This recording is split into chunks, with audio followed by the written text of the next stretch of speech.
आपण मानकु समस्तंकु आम पाकशाला चैनल को बहुत बहुत स्वागत। तो आपण देखि पारुथिबे मु एथिरे कोन बनेकी आपनकु देखाउची। जदि आपण माने जानि पारु नाहंती ताहेले मु आपण मानकु कहि देउची एहा हेउची आम ओडिसा प्रसिद्ध पहाड़ रसगोला। तो यह मु घरे बनेबा पई ट्राई करिछि एवं आपण मानक सहित शेयर करूची। आपण माने जदि एही भली स्पंजी स्पंजी एवं चालीदार पहाड़ रसगोला घरे बनेबा पई चाहुचंती तो आगको मु केतेक टिप्स और ट्रिक्स एही रेसिपी माध्यम रे शेयर करिछि। आपण माने देखि नियंतु जहा द्वारा कि आपण घरे एही भली रसगोला सहजरे बनै पारिबे, जो थेरे कि रस भर्ती हेकी रहिबो एवं बहुत टेस्टी लागिबो। देखंतु केते सुंदर देखा जाउची एवं एथिरु चिपुड़ी देले रस केमिति बाहरी आसुची एवं एहा केमिति स्पंजी होईची।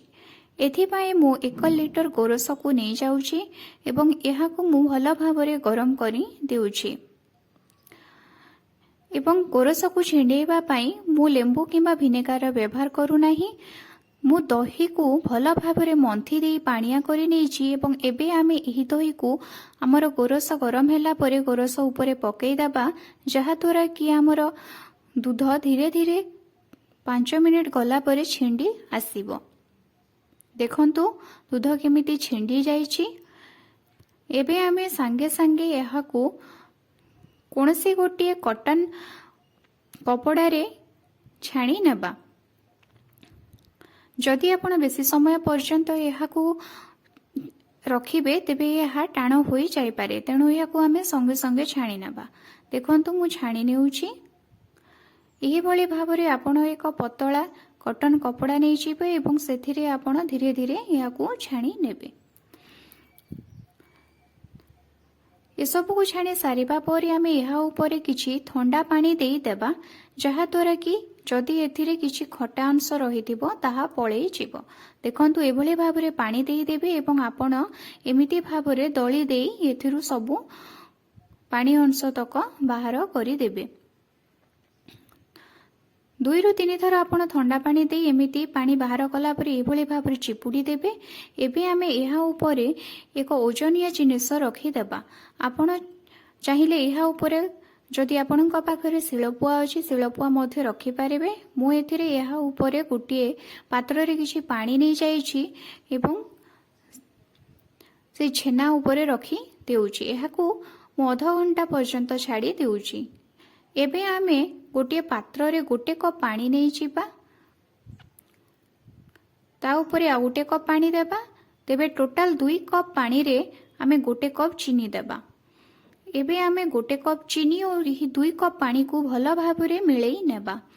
चीनी और पानी जेते बेले परस्पर सहित भल भाबरे मिलई जिबे, एही पानी को आमे काढी आनिबा। एहा उपरे आमे किछि इलायची को दरदरा कुटी एहा उपरे पकई देबा, जहा द्वारा कि बास्ना भल आसीबो। पके सारिबा परे आमे ताहाकू अलगा रखि देबा। यह को चासनी बोली कहा जाए। आमे रसगोला बनेबा परे एथिरे पकेइबा। एबे आमे छेना को दळिबा। देखंतु मु केमिति दळुची। प्रथमे छेना को चकटी दे खंड खंड करि नेबा। एबे यहा को भला भाबरे 5 रु 7 मिनिट पर्यंत आमे दळि नेबा। हां, एथिरु आपण घियो बाहरिबा पर्यंत दळिबे नाही। देखिबे जदि एथिरु घियो बाहरी आसुची तेबे आपण छाडी देबे। मु भल भाबरे दळि नेइची। एबे यहा उपरे मु गोटे चामच कॉर्नफ्लावर दे दउची। आपण कॉर्नफ्लावर नहेले मैदा मध्य यूज करी पारिबे एवं यहा को भल भाबरे गोळेई नेउची। जेहेतु मु गोटे लिटर गोरस नेइथिली तेणु यहा उपरे गोटे चामच कॉर्नफ्लावर देई देई मु छेना को भल भाबरे गोळेई नेली। एबे आमे जो छेना गुळा प्रस्तुत करिबा ताहा पकेइबा पई चीनी पानी प्रस्तुत करी नेबा। मु गोटे कप चीनी दे देइछि एवं एहा को एमिति लाल हेबा पर्यंत कड़ाई रे गरम करी नेउछि। चीनी गुड़िक लाल होई गला परे ताहा उपरे आमे 4 कप पानी दे देबा। तेबे गोटे कप चीनी रे आमे 4 कप बा 4 कप एवं आउ गोटे कप अधा पानी दे देबा। ଏବଂ ଏହାକୁ ଗରମ ହେବା ପାଇଁ ଛାଡ଼ିଦେବା। ଏବେ ଆମେ ଛେନା ଗୁଳା ପ୍ରସ୍ତୁତ କରିବା। ଦେଖନ୍ତୁ ମୁଁ ଛେନା ଟିକିଏ ଟିକିଏ ନେଇଯାଉଛି, ଏହାକୁ ଭଲ ଭାବରେ ଗୋଲ କରି ନେଉଛି। ମୁଁ ଏମିତି ଛୋଟ ଛୋଟ ଗୋଲ କରି ନେଇଥିଲି, ଆପଣ ଚାହିଁଲେ ବଡ଼ ବଡ଼ ଗୋଲ ମଧ୍ୟ କରି ନେବେ।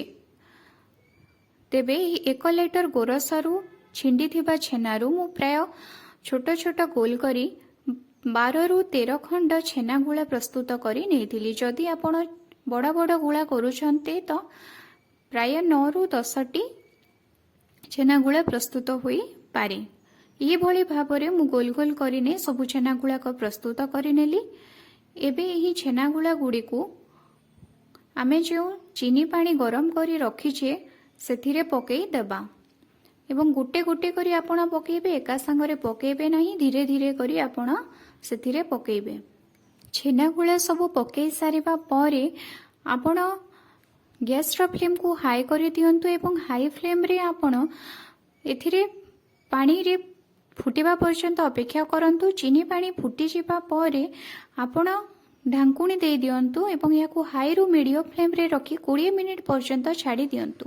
20 ମିନିଟ୍ ପରେ ଦେଖିବେ ଆପଣଙ୍କର ଛେନାଗୁଳା ସବୁ 2 ଗୁଣ ହୋଇ ଫୁଲି ଯାଇଥିବ। ଦେଖନ୍ତୁ କେମିତି ଛେନାଗୁଳା ସବୁ ଫୁଲି ଯାଇଛି ଏବଂ ଆମର ପାହାଳ ରସଗୋଲା ପ୍ରସ୍ତୁତ ହୋଇ ଯାଇଛି। ଆପଣ ଚାହିଁଲେ ମଝି ମଝିରେ ଏହାକୁ ଧୀରେ ଧୀରେ ଓଲଟାଇବେ, ଯାହାଦ୍ୱାରା କି ଏହାର 2 ପଟ ଭଲ ଭାବରେ ସିଝିଯିବ।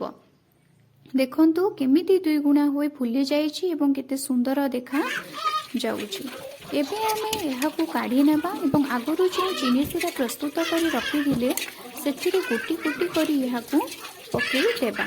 ଚିନି ସିରାରେ ପକାଇବା ପରେ ଆପଣ ପ୍ରାୟତଃ 30ରୁ 40 ମିନିଟ୍ ପର୍ଯ୍ୟନ୍ତ ଛାଡ଼ିଦେବେ, ଯାହାଦ୍ୱାରା କି ଏହି ରସଗୋଲା ଭିତରେ ଚିନି ପାଣି ଭଲ ଭାବରେ ପଶିବ ଏବଂ ଏହା ମିଠା ଲାଗିବ।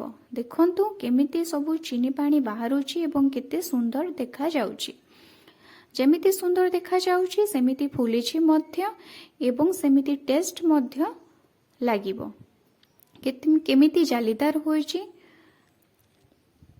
ଆପଣ ମଧ୍ୟ ଘରେ ଥରେ ଏହା ନିଶ୍ଚିତ ଟ୍ରାଏ କରି ଦେଖନ୍ତୁ, ଦେଖିବେ ପୁରା ପରଫେକ୍ଟ ବନିବ।